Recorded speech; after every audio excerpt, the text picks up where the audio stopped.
सर्वे भवन्तु सुखिनः सर्वे सन्तु निरामयाः सर्वे भद्राणि पश्यन्तु मा कश्चित् दुःखभाग् भवेत्। ॐ शान्तिः शान्तिः शान्तिः।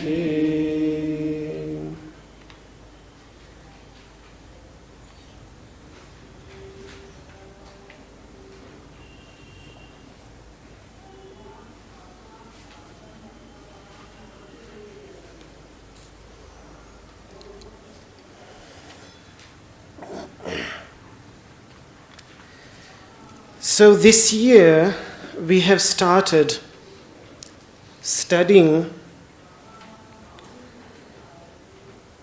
the 10 Shanti mantras, the 10 mantras for peace from the Vedas. And some of the ideas that are presented within these mantras are deeply fundamental to all of the philosophy of the Vedas, the Upanishads, and yoga itself, because it contains the foundational teachings, and therefore are very helpful and very, very beneficial in providing us as practitioners of yoga, in giving us some orientation into the direction into which our practice may lead us. For example, the 6th mantra, when we look at that on page number 3, the first one, may my limbs thrive, may my strength thrive, may I be strong. And that is really the idea that lies behind the practice of yoga, to acquire strength on every level, on a physical level, on a pranic level, and on a psychological level. And when we speak of the pranic level, we mean on the emotional level, to be strong on our emotional level. But why do we need this strength? Why do we say that nasti yoga samam balam, there is no strength greater than the strength that an individual acquires through the practice of yoga? Why do we say that? Why do we require this strength? The mantra itself then explains later that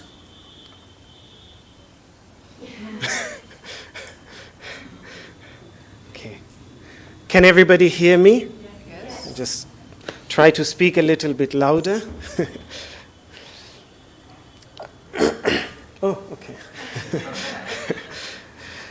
So, Mama Brahma Nirakarodha Maham Brahma Nirakuryam. May I not negate that consciousness which resides within the core of all beings. So the strength, the purpose of acquiring that strength is straight away clarified, that may I not negate when I hate, when I become angry, when I despise, when I say something mean towards someone, when I commit violence against someone. In that moment, that is the moment when I'm negating consciousness residing at the core of every individual being.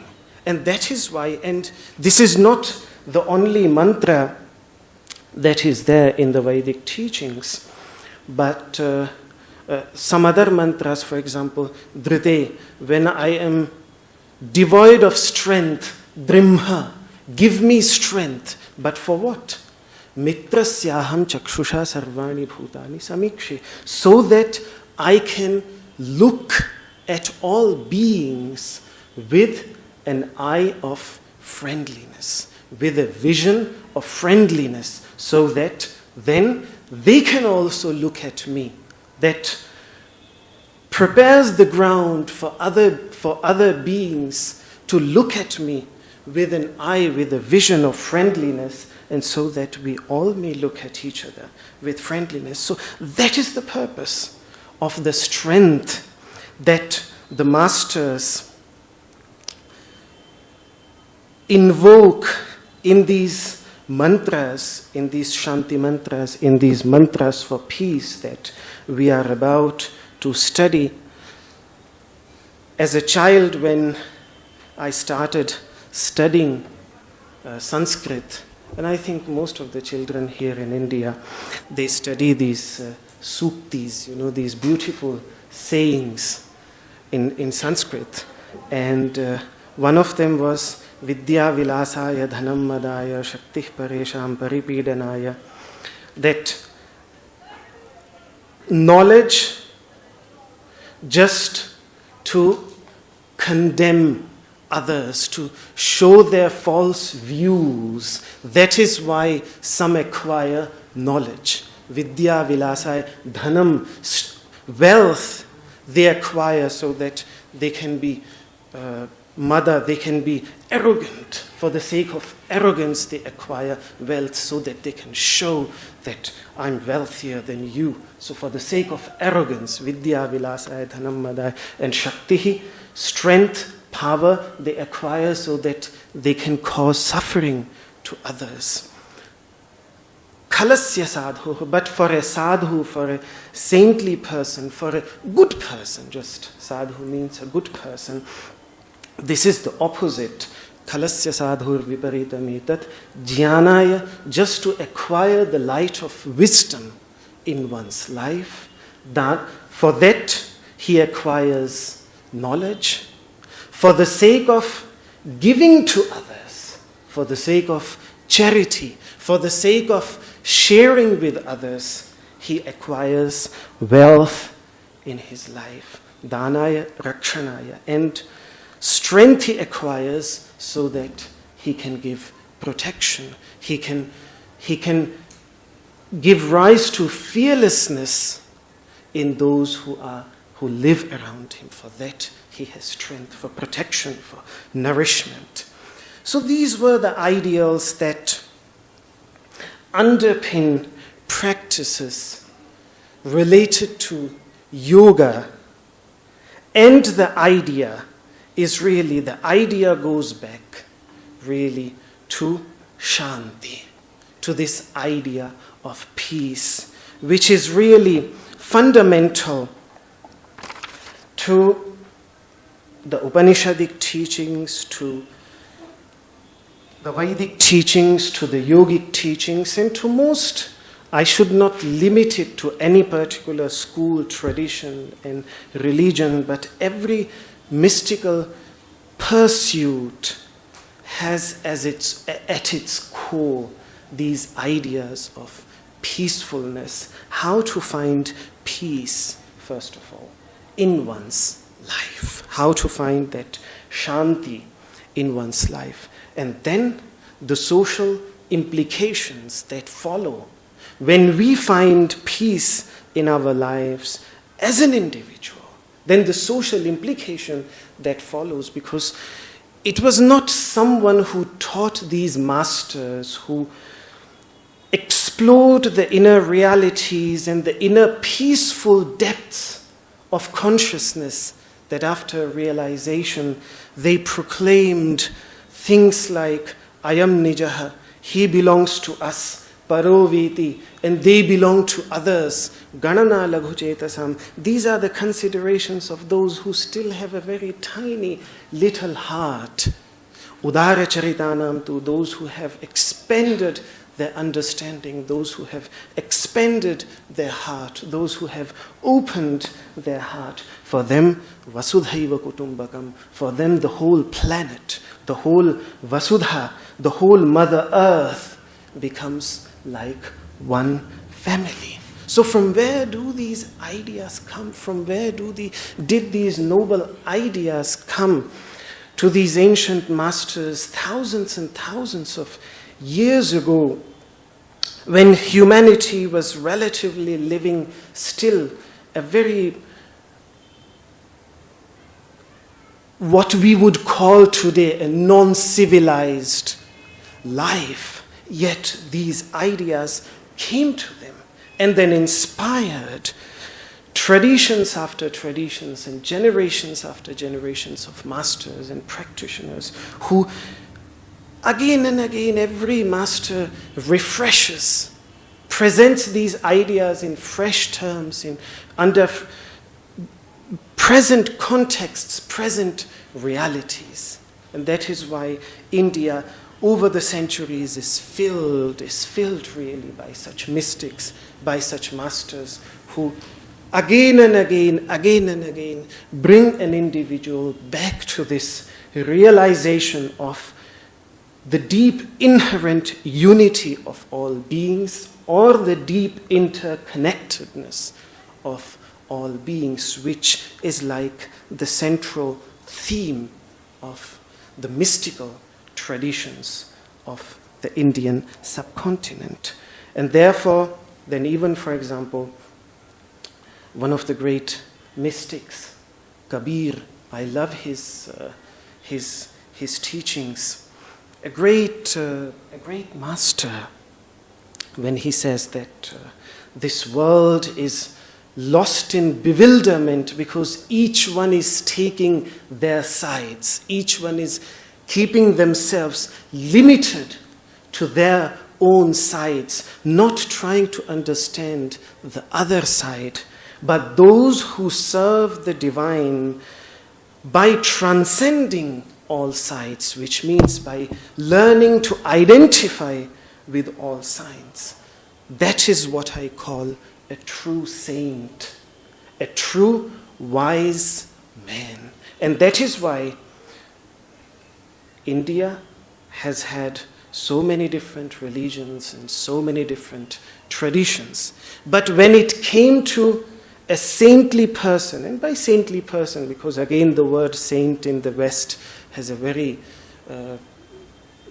specific connotation, so I'm not using it in that word. The Sanskrit word to which most likely the Western word is related, the Sanskrit word santa, simply means good.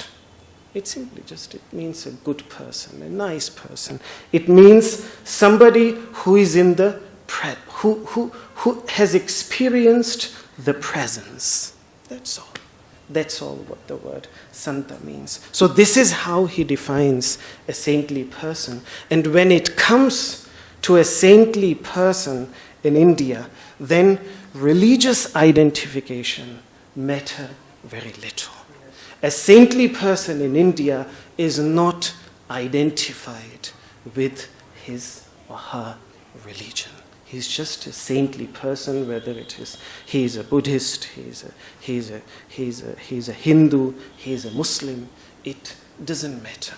I mean, this very master, Kabir, whose name itself, it's an Arabic name, and usually Hindus in India don't take Arabic names. So everybody knows that this great mystic was a Muslim, and yet the traditions he inspired are all Hindu traditions. And he's deeply, deeply, deeply revered by all Hindus. And like these examples can be found everywhere else. When it comes to a saintly person has no religious identification in our understanding, because he does not belong to one particular group.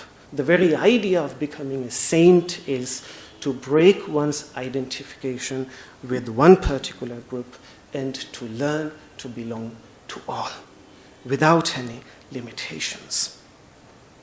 And that is why then I would say that in the words of Christ, such a person who really has become a peacemaker, then such a person should be called a true child of God. As in the Sermon on the Mount, Christ says, "Blessed are the peacemakers, for they shall be called the children of God." It is a beautiful teaching. Often when I speak of such peaceful masters, I'm reminded of my childhood in Rishikesh, because when we came to Rishikesh in 1985, it was still a very peaceful place, quite different than what it is today. Even the center of restlessness and disturbance, the taxi stand here, which really is so noisy today, which used to be back then the Tonga stand, or the stand of horse chariots, because these rickshaws came, I think, only in, if I remember it correctly, around 1990 or 1991. You started seeing one or two, and then slowly in a few years, just one or two Tonga's horse chariots remained and all others were replaced. But I still remember all these saintly persons and masters that used to live in this peaceful place, which made Rishikesh what it is, why it is known to us today. And there were so many. I mean, I could just keep on talking about various ones of them, but the one that I remember that I was just thinking about today is that silent American Baba who used to live under the tree, because this taxi stand did not have these stories, so it was just one open ground with 2-3 really big trees, banyan trees there, which were then cut down when the new taxi stand was made. And he used to live, I don't know from how many years he was living under this tree there, exactly just on the taxi stand. And whenever you saw them, I mean, he was not doing it for the sake of money, he was not doing it for the sake of a show, he was not doing it for any other reason than his own development, because, and whenever I remember as a child seeing him, he was sitting there and in meditation and in complete silence. Sometimes if some excess food used to be cooked at our home, my mother used to send me and to give him that extra food, and he would just stand up, take it in complete peace, not even saying anything, Because complete. he used to get up only for taking bath in Kenya. Yes. And to go to clean himself. That's all. Yes, Yeah. And Night. whatever food came, he used to eat. Whatever came to him, he just used to eat. And so this was just someone so close by, who was so peaceful at the depth of his heart. You could really feel it. When I remember it today, I feel deeply touched. In any case, we would then say, but such realization, such understanding is so rare, is extremely rare. It can only come to an extremely few number of people. Then of what use is such realization if it cannot come to the masses? Well, first of all, we don't need many suns to dispel the darkness. even one sun, or forget about a sun, just even one lamp, even one candle is enough to dispel the darkness around us. Someone who has found that peace within himself or herself naturally radiates it into the environment like a humble little lamp, that the effect that is there is radical. And I think that is what the strength of yoga, that is what the strength of peace, when the masters speak the strength of peace, then what they mean is to the capacity to render, such as, the example that is given is sometimes if you have a magnet and you attach a needle to it, that needle also becomes magnetized as long as it is in touch with that magnet. And that is why you can attach another needle, you can hang another needle to that needle, because it gets magnetized as long as it is in proximity of that magnet. This is precisely what happens in the presence of such an individual who has acquired peace in his life. And I think throughout the history, again, for example, we had so many individuals. Jesus Christ was there. Another great personality that I mentioned last time also, Mani, the God, I think somebody asked me, the Garden of Light, yes, by Amin Malouf, this Lebanese writer. He writes a beautiful life of this 3rd century Mesopotamian Christian prophet, and how his mere presence inspired peace amongst the warring nations back then. So it's deeply inspiring. So, however, now, when we speak of these Shanti mantras, when we speak of these mantras as the ones that give rise to peace, it is in fact very nonsensical to say that, because it is nonsensical in the sense that in the understanding of the Upanishadic masters, peace is our very nature. It is not something that is created. It is not something that I might have been using that terminology, but forgive me for using that terminology, because peace is not something that is created. Peace is something that is naturally present at the core of every living entity, at the core of living being, if just we can scratch the surface a little bit. If we just can go a little bit deeper than the apparent surface that we deal with. If just that depth can be searched, that depth can be found.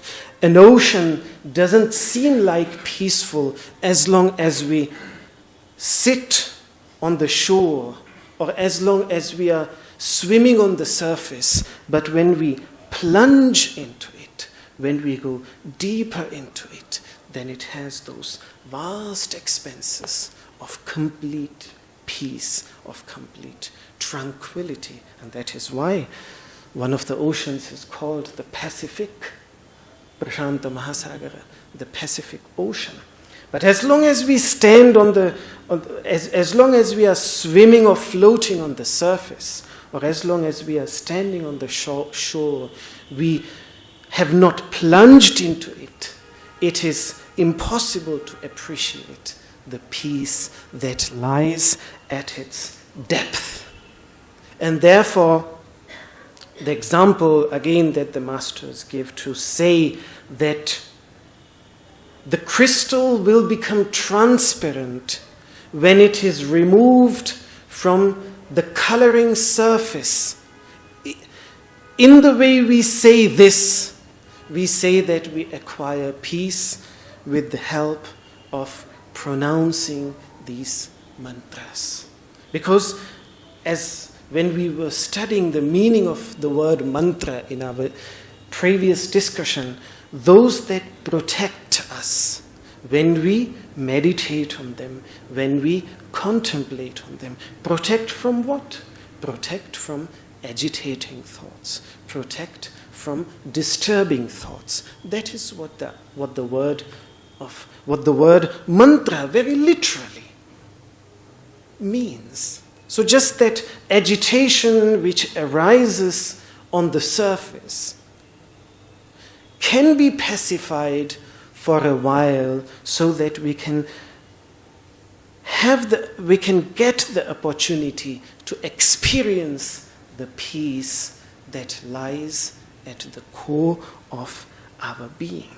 But this idea that this peace, this awakening, this wisdom lies at the core of every individual, this is again an idea that underpins all Vedic wisdom and all the traditions that followed out of it, including even Buddhism or Jainism. All traditions have this idea.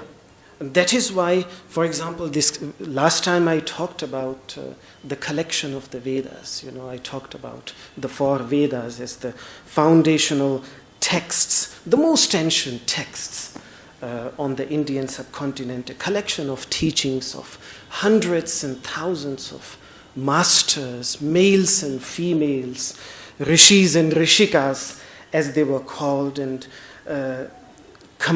collected together around 50, by the latest dates ascribed to them 1500 BC, so 3,500 years ago, a vast collection of teachings which we call the Vedas.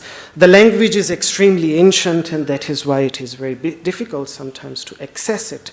Yet some modern teachers have done really a very good job, a very good work to present it in modern terms. And if you are really interested, and don't be amazed when I say that a Christian priest known as Raimundo Panica, yeah, his father was Indian, was a Hindu, I think so, or his, I don't know, or his mother was Spanish or something like this. And yes, Portuguese, yeah.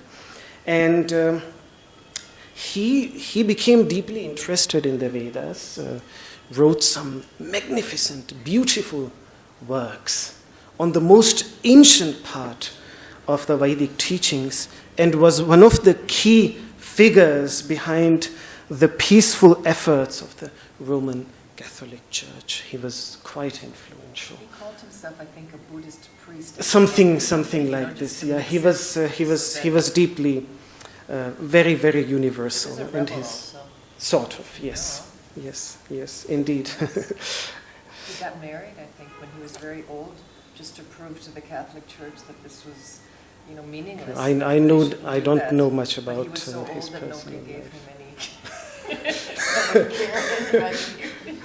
Okay, do what you want. I think he was 75. He was trying to make a point, but at the end they were like, it doesn't matter anymore.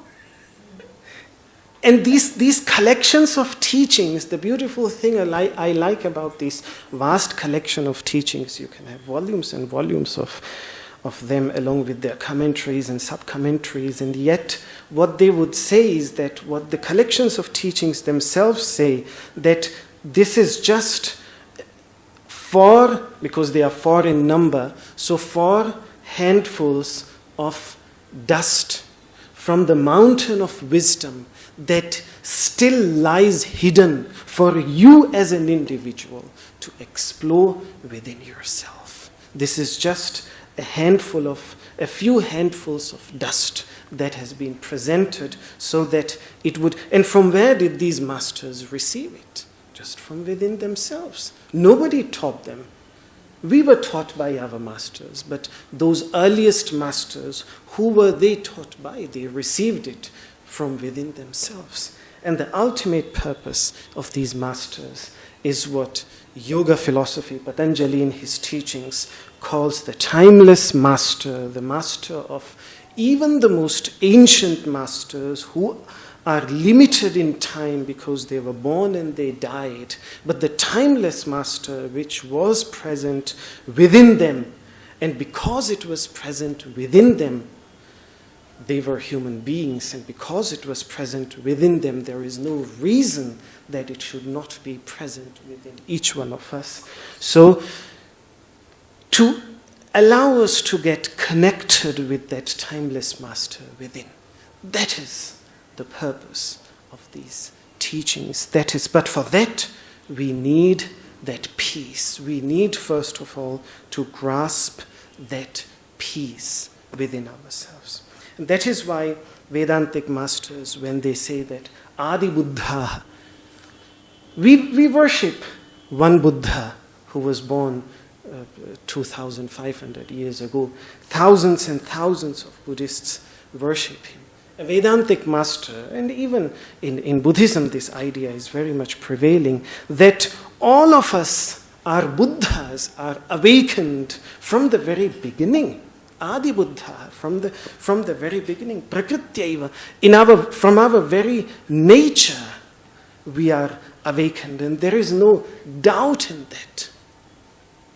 The whole idea, particularly, I think it is more Mahayana Buddhism that develops this idea when it speaks of Tathagata Garbha, of that Buddha womb, which it calls, which is present within every individual being. Just the idea is that it has to be developed. It just has to be developed. That's all. So the same thing underlies the idea of the Upanishadic teachings. Adi Buddha. We are Buddhas. We are awakened from the very beginning. But it's just a matter of becoming aware of it. That's where the key difference lies. Somebody who is experiencing a nightmare is completely at peace in his bed, and yet he is deeply disturbed. So it is just connecting with that original nature where everything is completely fine, where everything is completely all right, deep within ourselves. Yasyaivam bhavati kshanti. Someone who experiences thus, what he acquires is kshanti. Kshanti is a beautiful idea connected to Shanti. You can even see the difference, the similarity. Shanti and Kshanti. Shanti means peace, and Kshanti means many things. Kshanti means, first of all, the greatest meaning of Kshanti is forgiveness. That is what Kshanti means. Like Shama. Shama is exactly the same word, yes. Shanti becomes Shama. Shanti, word Shanti, peace, has a synonym, Shama. And the word Kshanti has a synonym, Kshama. Now in Hindi, just one of the either is famous, and that's why we identify, as Hindi speakers, we identify more with one word and have forgotten the other Sanskrit word. But they mean exactly the same thing. It means a lot. It means endurance. It means forbearance. It even means the lack of desire for knowing more. It even means that in other words, ultimately it also stands for complete fulfillment. Complete. So it again goes back to peace. Then Adi Shanta. Then the master says, Adi Shanta. They are peaceful, completely peaceful. We all are completely peaceful from the very beginning. So these are the ideas that the word, when we speak of Shanti, it is not that at the core of our being we are completely someone bewildered. But this idea, even when we study, for example, the philosophy of yoga, the second chapter of the Yoga Sutras, when Patanjali defines the state of yoga and identifies it with the state of swastha, which means a healthy state of our being. What health is to a physical body, for him, yoga is to our psychological being. Yoga for him simply means psychological well-being, psychological health. And the Sanskrit word for health is a beautiful word, swastha, to be established in one's essential nature, to be seated in one's essential nature. When we ask in Hindi, are you fine today? Are you healthy? Then you say, aapka swastha kaisa hai? How is your state of being established in yourself? That is what it means. And for him, therefore, yoga is not something that is acquired like health. Health is not, yes, when we have lost it, then we have, due to some external circumstances or due to our own mistakes, due to our own problems, due to our own wrong lifestyles. If we have lost it, yes, then we have to achieve it. But if we have to achieve it, it doesn't mean that we have to achieve it something out there. But it is just something that we were always, which was our natural state of being, but we just have lost it. So we just have to do something, have to make some effort. And yes, it can be depending on how far we have moved away from it. It can require tremendous effort. But it is not to acquire something new, but it is to acquire something that is already there. That is the very essence of our being. So this is the idea that is there when we speak of Shanti in Shanti mantra, and when we translate it, as mantras for peace, mantras that give peace or incur peace or make us peaceful, it should not be understood in that sense. It should be understood the mantras that are a means to reconnect ourselves with that peace which lies at the core of our being.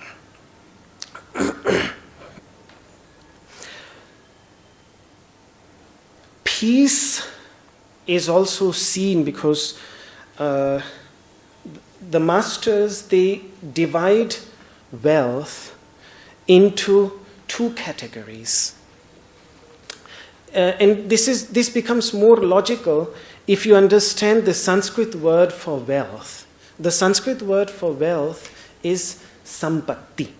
That is the Sanskrit word for wealth, sampatti. And sampatti means something that, now I'm saying completely the opposite. I'm getting into completely. First of all, I said that it is the very core of our being. It is the very natural state of our being. And now I'm using a very different, completely the opposite terminology, that peace is something that has to be earned, that has to be acquired. And forgive me for such mutually contradicting terminology. As a philosopher, one cannot be allowed, because philosophy is always about speaking coherently. You have to express everything in a coherent way so that pieces fit together. But the Upanishadic mystics, the Upanishadic masters are used to speak in mutually exclusive terms, sometimes terms that can be seemingly contradicting each other. But it is when we understand what they try to convey through these mutually contradicting statements, which on the surface of it, because ideas can be limited. And when they are limited, they become contradictive. But when we look beyond ideas, when we go deeper into the experiential level, we realize that mutually contradicting ideas actually ultimately point to an underlying unity. And that is the approach that we find particularly.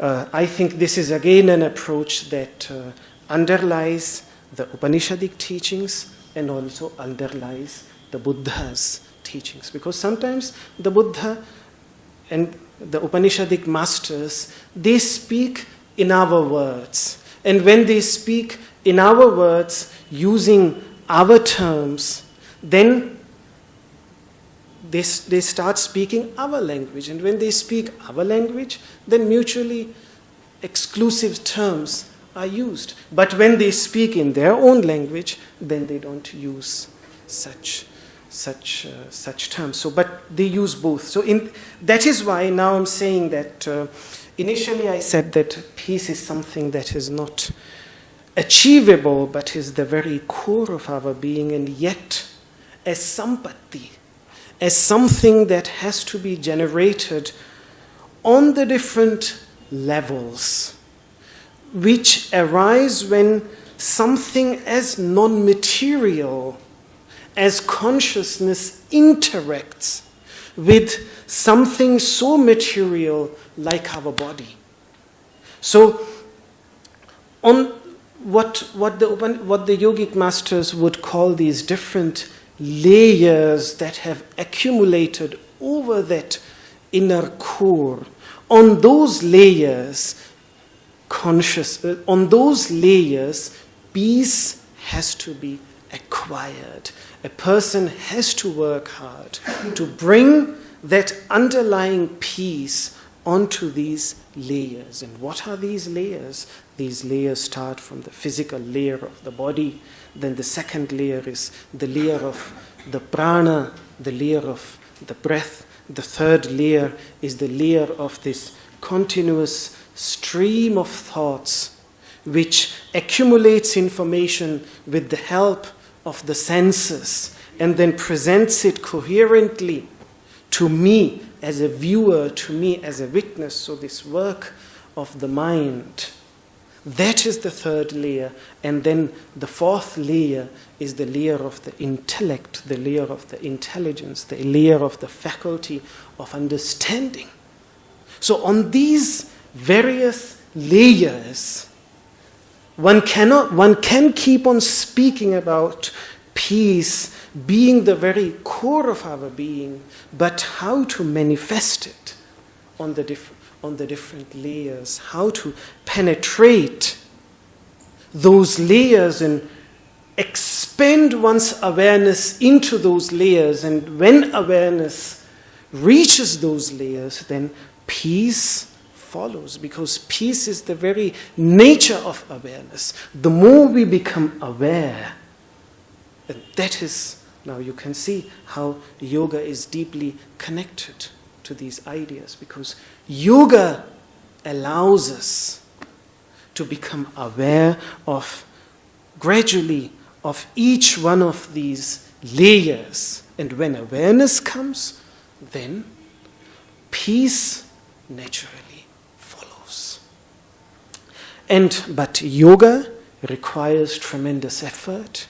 Yoga requires effort performed not blindly, but with the power of discrimination, with a lot of understanding, which a person partly receives from the teaching, but more importantly, has to generate ultimately from within. That yoga pradipa, that torch of yoga, which needs to be kindled from within, due to practice. In the light of that, these things are acquired. And that is why sometimes the masters also speak of Shanti, speak of peace as one of the various wealths, or entities that a person can acquire, that a person can and should earn in one's life by toiling hard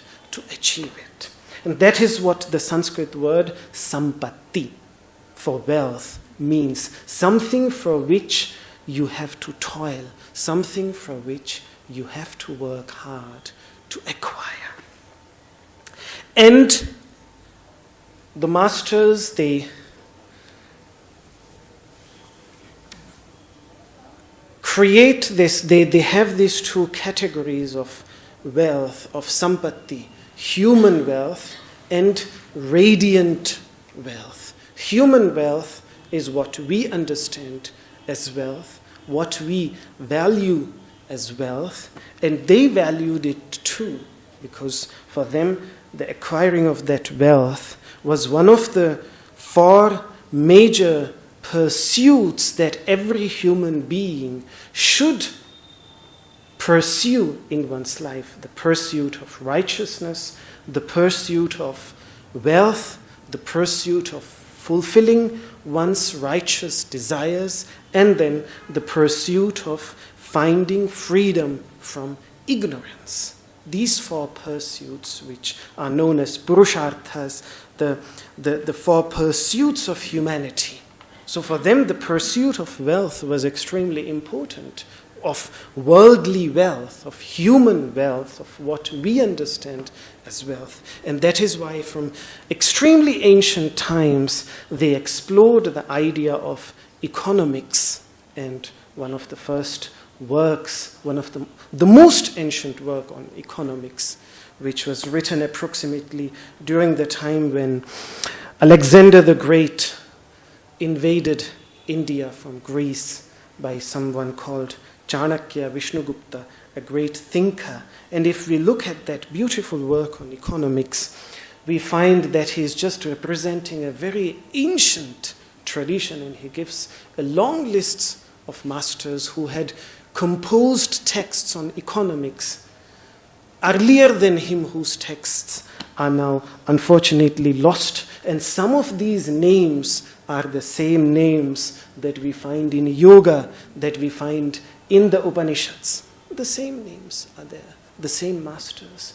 So that wealth, so that it can be shared with others, it can bring peace and happiness and a smile into someone else's life, if we accumulate it so that we can give it to others. For that purpose, they were deeply interested also in acquiring physical wealth, but more than that, they were interested in acquiring what they called radiant wealth.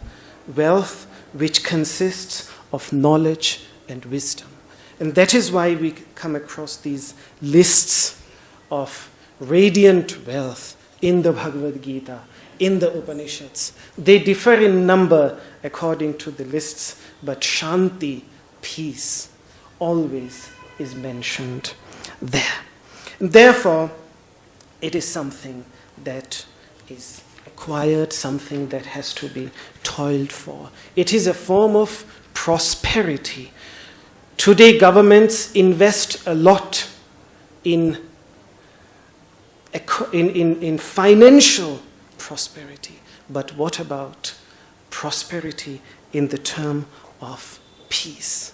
But when, for example, some of the Upanishadic masters, they speak of Shanti Samriddham,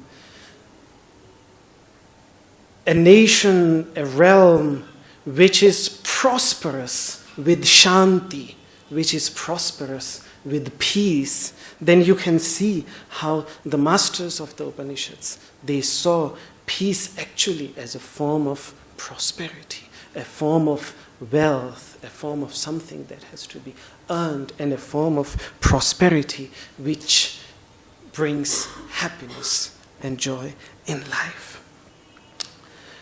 But how does a person achieve that?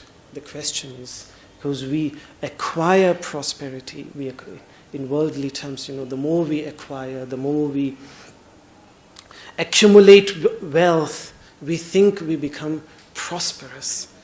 However, the logic for peace is completely the opposite. This is a kind of prosperity that cannot be achieved by accumulating a lot. That is actually when you lose it. The moment a group has accumulated too much wealth, has possessed too much wealth, which is unnecessary, far more than what is required by those individuals. But when they accumulate it, lawfully, unlawfully, whatever the reason, and then they hoard it, they keep it, that is when social disparity comes in place. And that is when problems arise in the society. That is when the wealth of peace is lost. And that is why the principle for peace, for the prosperity of peace, is the same as the principle of knowledge which we studied when we were studying Ishavasya Upanishad in the very first mantra. How does a wise person walking on this path of wisdom nourish himself? There, when we studied there, if you remember last year when we were studying Ishavasya Upanishad, then the master said, Tena tyaktena bhunjitha, by renouncing, by giving up, by sharing with others, by giving back to the society. That is how he nourishes himself. He propels himself on this path of wisdom. And the same principle applies in acquiring the principle, the prosperity of peace.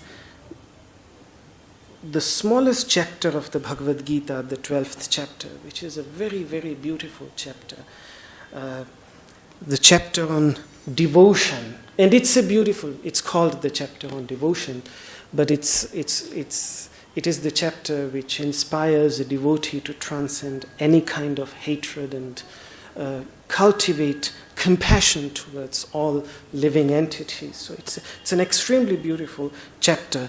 Before Sri Krishna starts speaking about friendliness and compassion towards all beings, he expresses this fundamental principle that leads to Shanti, that Tyagat, the moment we renounce, the moment we share, the moment we give to others, Shanti Anantaram. He says, Anantaram, instantaneous.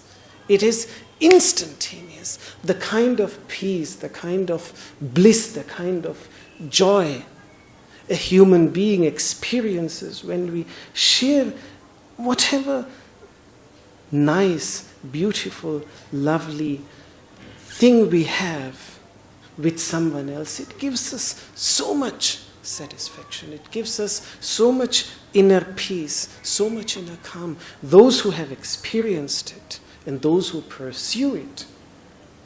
I was just reading yesterday, I think it was on BBC or on, I don't know on which website, that this author of the Harry Potter series, J.K. Rowling, yeah, she suddenly recently has fallen out of the list of Forbes list of the 50 wealthiest person in the world, and the reason is that she gave away a lot of her money for the sake of charity. So she really became the first person to fall out of that list of the 50 richest person on earth because of charity. She's proud of it. She's proud of it.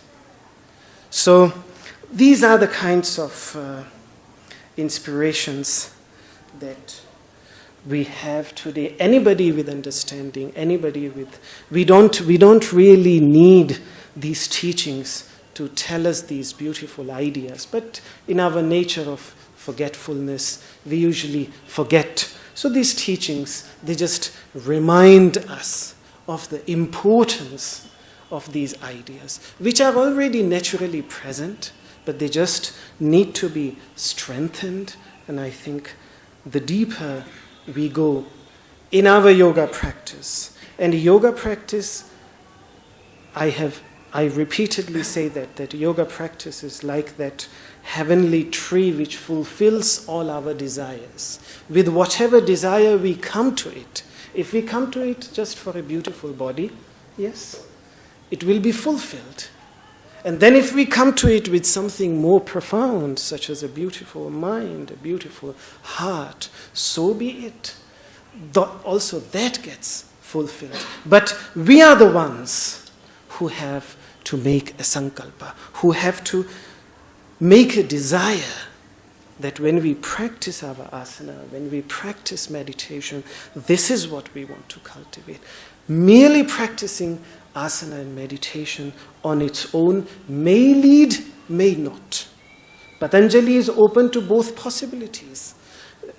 He talks about pitfalls in the deeper states of meditation, which in a person goes into deeper states of meditation but still has not grasped the essential nature of pure consciousness. He talks about such pitfalls, which means that a person can go very deep into meditation and yet fail to experience the one that is experiencing the joy. His explanation is that sometimes in meditation, we experience this deep peace, deep tranquility, deep joy, which is experienced. And if a person is lost in that and does not make a leap into the entity which is experiencing the joy, then he will remain stuck in that objective joy. And for him, that is a pitfall. So in the same way, what I'm trying to say is simply that even there, he underlines the importance of making a resolution. And when we make that resolution, then we can use the tool of yoga effectively. So these ideas are simply presented so that we make the correct resolution when we come to our yoga practice, when we come to our asana practice, pranayama practice, and our meditation practice. I'll come back to some more ideas that have been expressed by the masters when they speak of Shanti, peace. Because there's so much that has been said by them. Before we actually start studying the mantras as an introduction to what Shanti, what peace really means to them. So I'll come back to some of these ideas again. Today the time is over. We still have a few minutes. If anyone wants to say something, wants to contribute something, has a question related to what has been said, then please. Okay. Okay. I was thinking of what you said at the beginning about how the rishis lived in what was called uncivilized times, right? Yeah, exactly. Yes. And it's a thought I've been thinking about for quite a while, about what was so-called the pagan era, no? Yeah. And just recently we had in the Western world Halloween, which is actually, I believe, an ancient Irish pagan Yes. festivity to celebrate the harvest times. And the rishis who lived in that so-called uncivilized pagan or whatever time, they didn't have to deal with something that for us is a really huge obstacle, and that is religion. Because of these religions, we identify ourselves. From the day that we're born, we are forced to identify ourselves with something so strong and so divisive in the world. It's very, very difficult to get beyond that. And going back to these so-called pagan thoughts, if you think about the times the rishis were living in, and before religion, these formalized man-made religions came into effect, Yes. Organized. All over the world, people had a sort of this so-called paganism. You go to the Egyptian times, the Vedic times with the rituals. In Europe, the Irish, the Scottish, you go to the Greeks, the Norwegians. They all had this thing in common, right? Yes. Nobody ever I would think if you would get a farmer together from the Vedic times and he would speak to another farmer in China or in Greece or whatever, they would not be discussing how to separate that's the sun. No. You know, this is my sun. It's yellower than your sun. Yeah, You know, yeah. they had all of that in common. Yeah. Of course, to go beyond that is what the rishis did. But basically, the whole world was living and seeing something from the same point of view. Indeed. You know, Indeed. there was this, everybody had that thing in common. Yes. It wasn't a decisive, something Yes. that was divisive. Yes. Yeah. Yes. Whereas afterwards, what happened is that it transformed into these religions, Yes. and then it became a word Yes. that, whether it's God or Allah or anything, that nobody can actually give.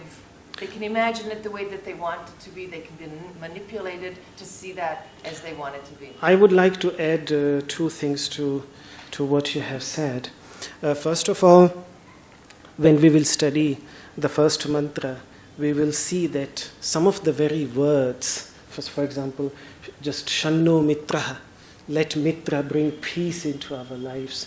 You can actually see when you look at this word, Mitra, and how it deeply influenced cultures up to the British Isles, you know.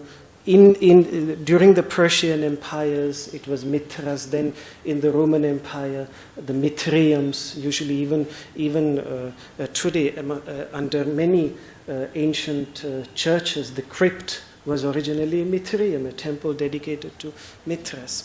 So we will touch a little bit upon how, particularly, the Indo-European culture had these central ideas and how they spread over a vast expanse of land, reached India,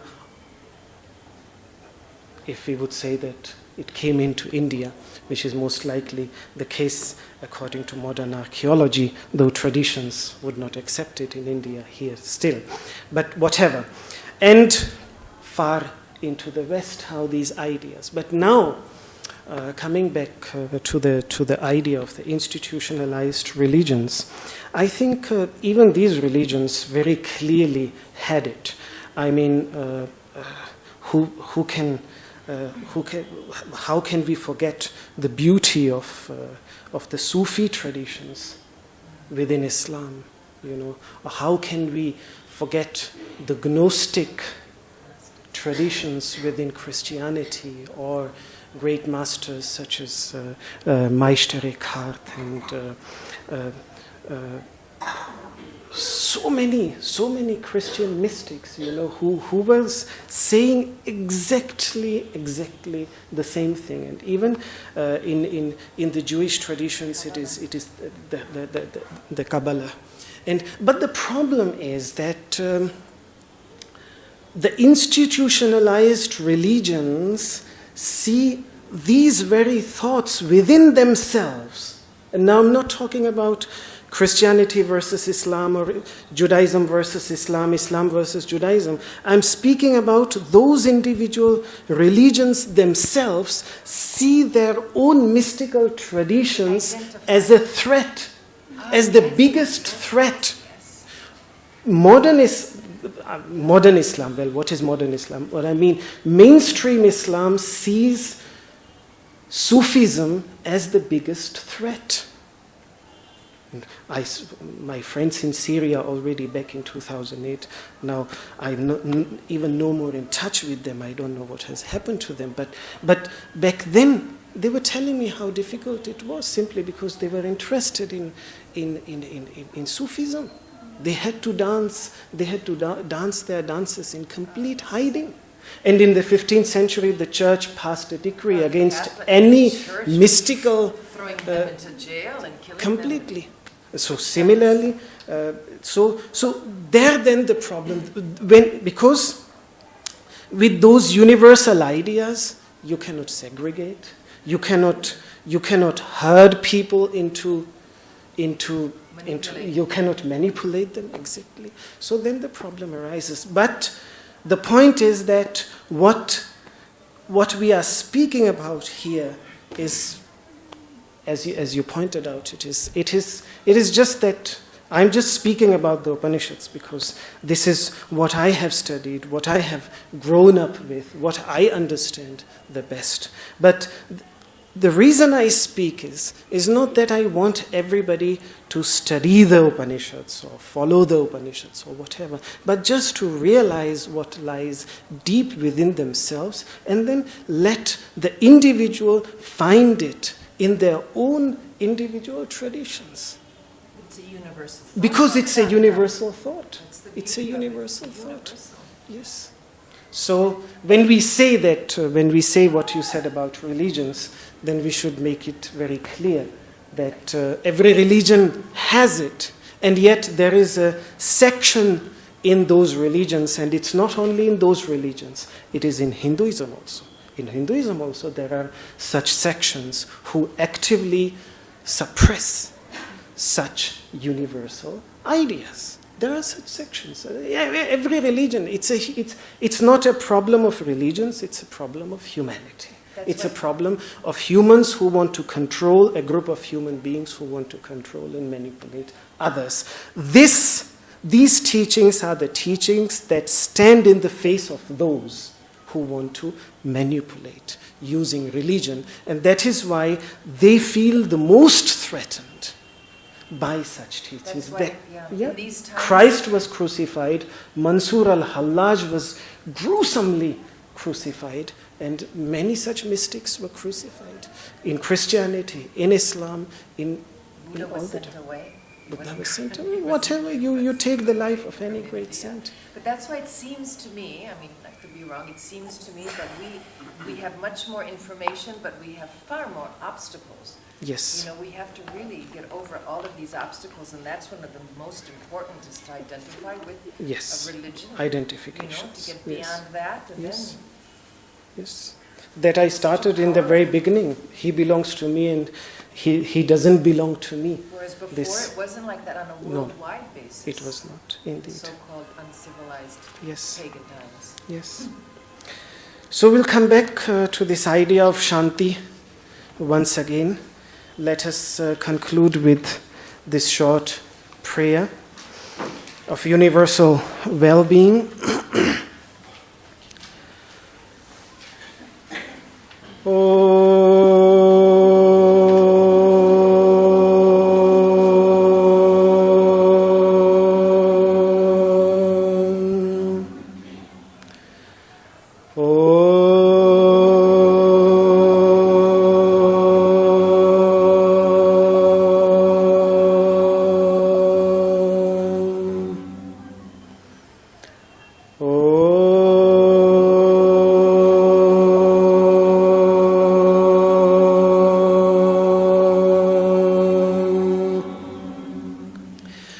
सर्वे भवन्तु सुखिनः सर्वे सन्तु निरामयाः सर्वे भद्राणि पश्यन्तु मा कश्चित् दुःखभाग् भवेत् ॐ शान्तिः शान्तिः शान्तिः. Thank you very much.